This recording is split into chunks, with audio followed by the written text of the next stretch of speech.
For years, he stretched his paws through the rusted chain, longing for love. No one stopped. No one cared. He was just another forgotten soul in a backyard full of dirt and silence. Until one day, everything changed.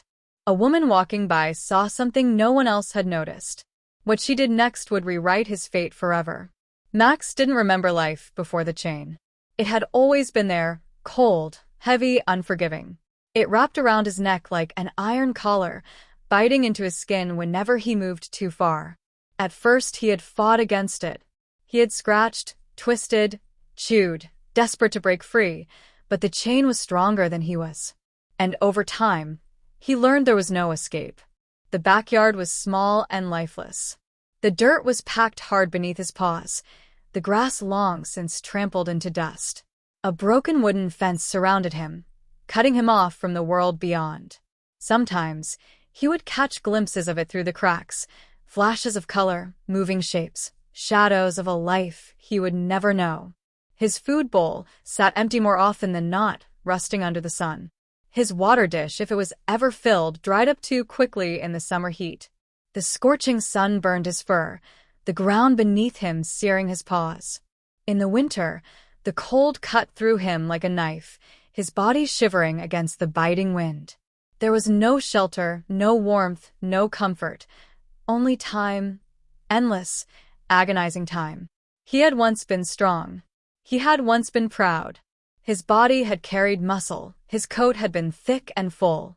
Now, his ribs pressed against his skin, his legs weak from disuse. His fur was dull and matted, patches missing where he had scratched too hard. But worse than the hunger, worse than the thirst was the loneliness. The world beyond the fence was full of life. He could hear it every day, children laughing, cars passing, voices rising and falling in conversation. He had once known voices like that, voices that meant love, that meant safety, but those voices never spoke to him. Sometimes, when the silence became too much to bear, he would lift his head and howl, not out of anger, not as a warning, but as a plea. A cry for someone to notice him. A cry for someone to remember he existed.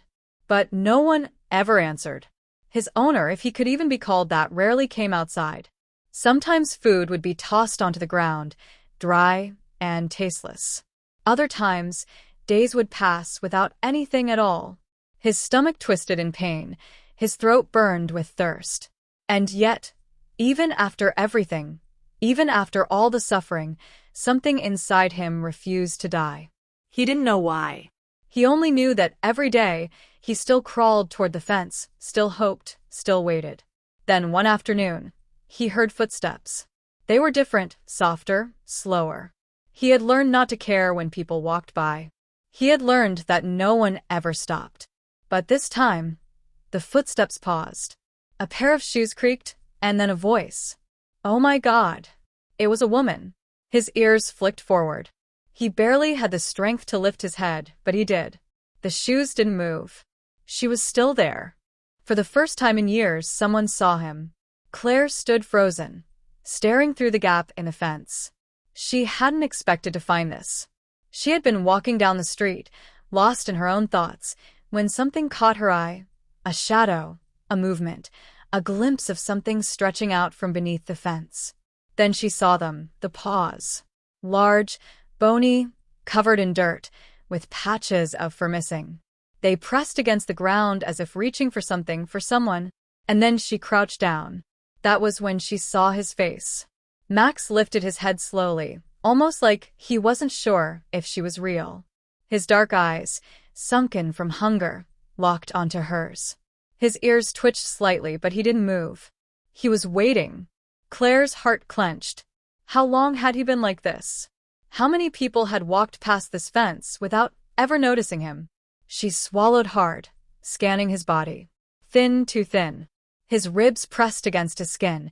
His legs trembled even though he was barely holding himself up. His fur was patchy and dull, covered in dirt and old wounds. Around his neck, a thick, rusted chain kept him in place, its length digging into his skin. A lump formed in her throat. He had been here for a long time alone. She reached a hand toward him, slow and careful. His ears flicked again, but he didn't pull away. Instead, he stretched his nose forward, sniffing gently. His movements were hesitant, cautious, as if he was still trying to decide if she was a dream. And then, after a long pause, he licked her fingertips. It was barely a touch, soft, weak, but it was enough to break her heart. A dog like this one, who had clearly been ignored, neglected, left to rot, should have been afraid of humans. He should have flinched away. But he didn't. Even after everything, he still wanted love. Tears burned the corners of her eyes. She swallowed hard, standing up quickly. She needed to do something.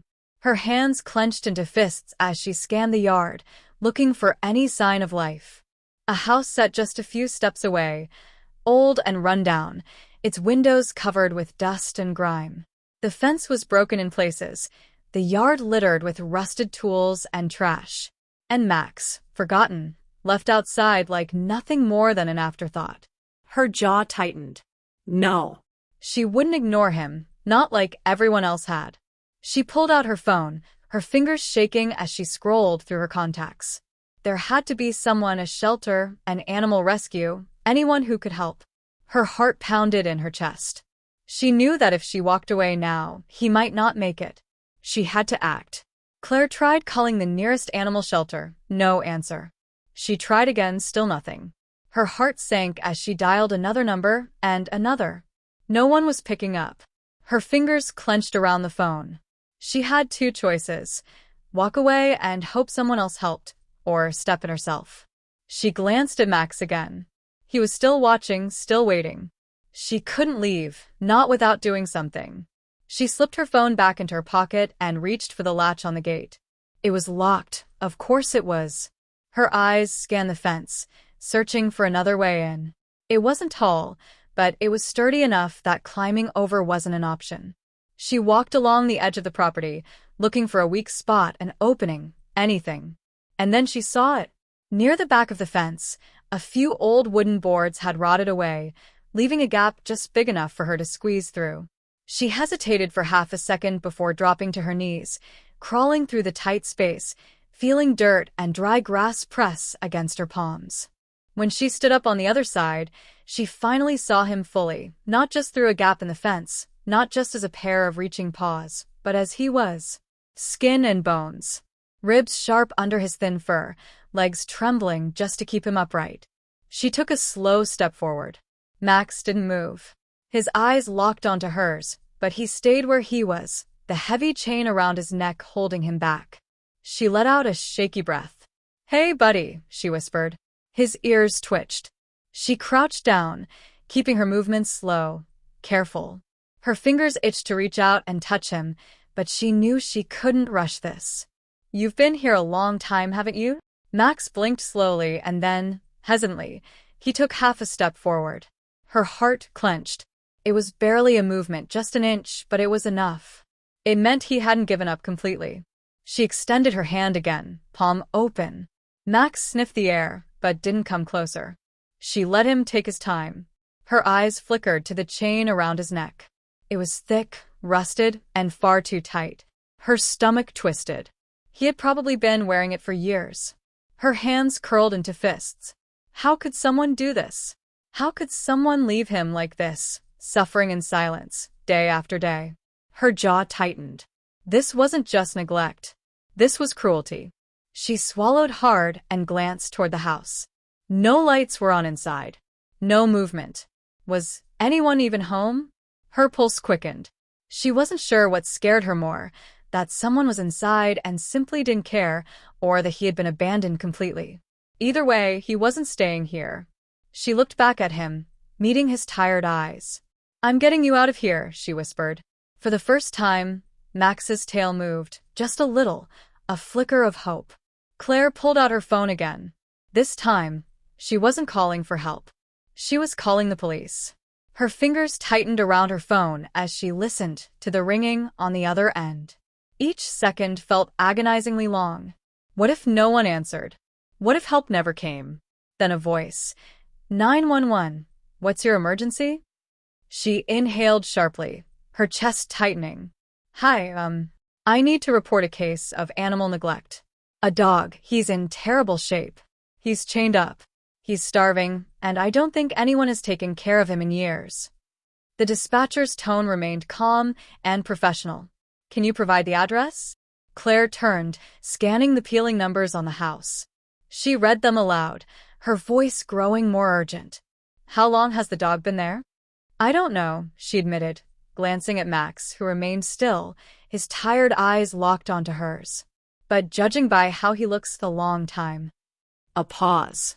I'll send an officer to check it out. Her heart pounded. How long will that take? It depends on availability, but we'll try to get someone there as soon as possible. Claire ended the call and exhaled sharply. Max hadn't moved. His body swayed slightly, exhaustion making every second harder for him.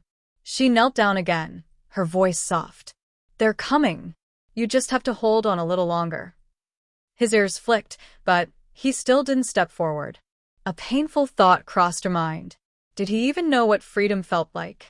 She stood up, scanning the yard for anything useful. She couldn't just wait. She needed to do something. The chain around his neck was thick, rusted, and far too tight. Her stomach twisted at the thought of how long he had been bound by it. She tried to loosen it, but the metal wouldn't budge. She needed something to break it. Her gaze landed on a pile of discarded tools near the back porch. Bolt cutters. Her breath caught. She wasn't sure if she was allowed to do this. If the police arrived and saw her tampering with the chain, would she get in trouble? But then she looked at Max again, at his shaking legs, at the open wounds on his neck, at the silent plea in his eyes. She had no choice. She ran toward the tools, grabbed the bolt cutters, and hurried back to him. I'm getting you out of this, she whispered, positioning the blades around the thickest part of the chain. She took a deep breath and squeezed. The metal snapped. For the first time in years, Max was free. He didn't move at first. He just stood there, his body stiff, his muscles frozen. His eyes blinked, his ears flicked. Then, in a moment so sudden that it made Claire gasp, he collapsed. Her heart stopped. No, no, no, she whispered, rushing forward. He wasn't unconscious, but his body had gone limp. His breathing was shallow. She realized then he didn't know what to do. He had been in chains for so long, his body didn't know how to react without them. Tears blurred her vision. She reached for him, her hands running gently over his fur. You're okay, she whispered. You're free. The distant sound of sirens told her that help was finally coming. She just hoped it wasn't too late. This story reminds us that kindness can change lives, both for the giver and the receiver. Every living being deserves compassion, and sometimes all it takes is one person to step forward and make a difference.